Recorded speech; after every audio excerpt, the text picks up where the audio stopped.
Assalamualaikum warahmatullahi wabarakatuh.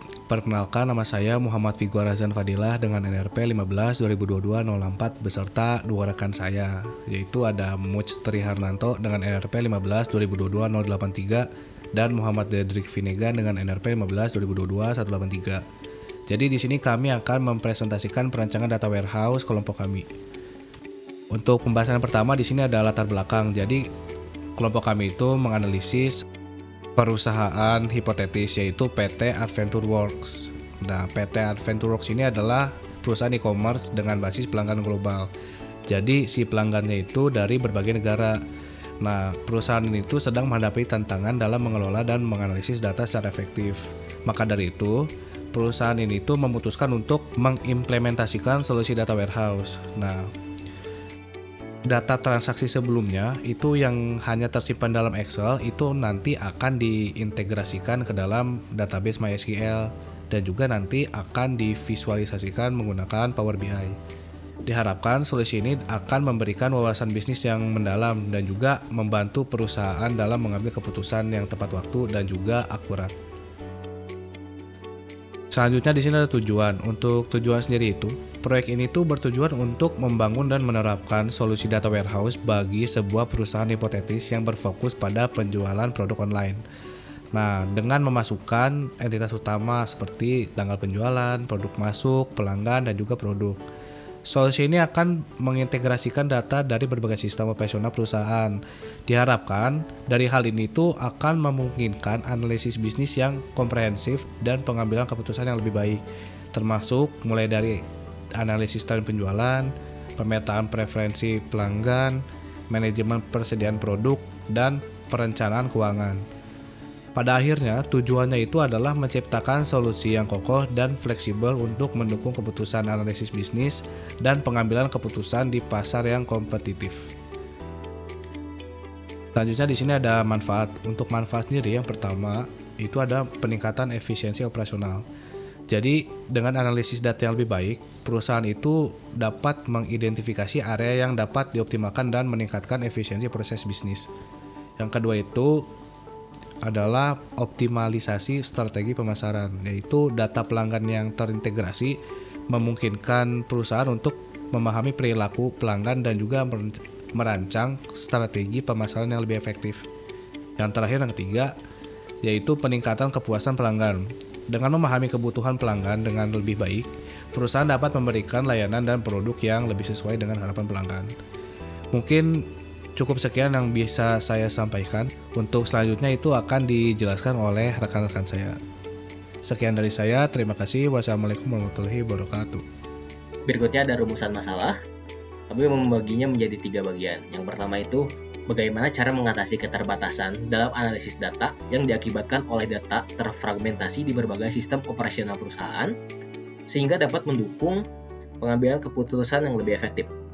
Kemudian, yang kedua itu, apa strategi yang efektif untuk mengoptimalkan penggunaan data pelanggan, data penjualan, data produk, data faktual anggaran, dan data tanggal guna meningkatkan loyalitas pelanggan, meningkatkan strategi pemasaran produk, dan mengembangkan program loyalitas pelanggan.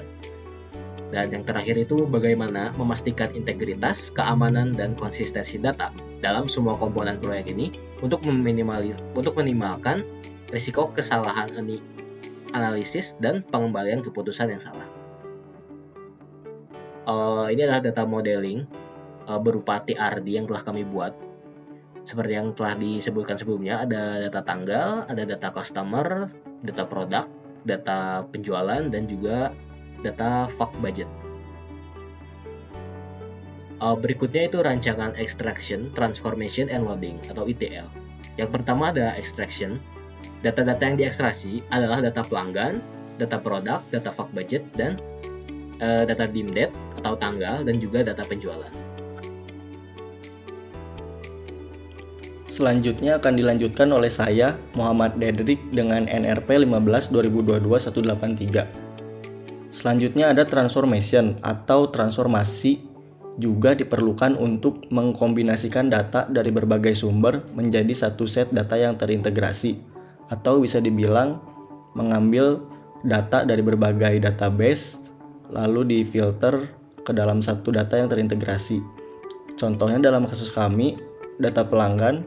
Dari data pelanggan kami memfilter data customer yang loyal, yang dari awal mereka bertransaksi hingga ke data yang paling baru, mereka sering bertransaksi di toko kami.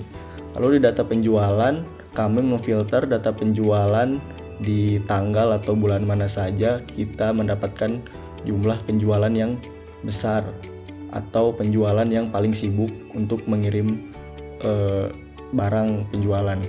Lalu data produk, dari data ini kami memfilter data produk atau kategori produk yang paling laris. Lalu ada data fact budget. Di sini berinformasi tentang anggaran pendapatan dan pengeluaran.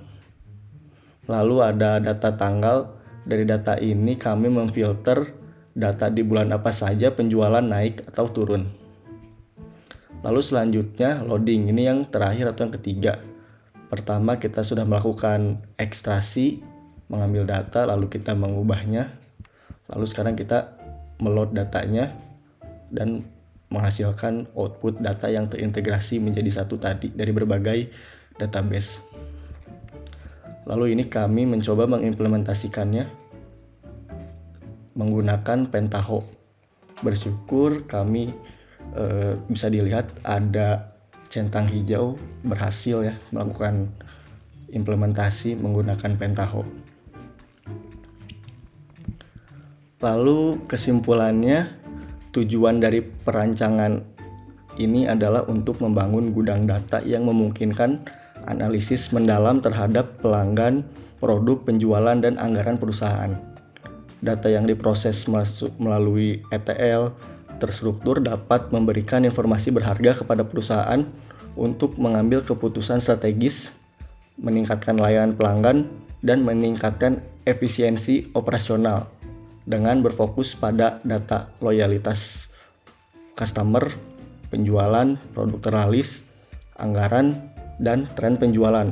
Perusahaan dapat mengoptimalkan strategi bisnisnya untuk kesuksesan jangka panjang.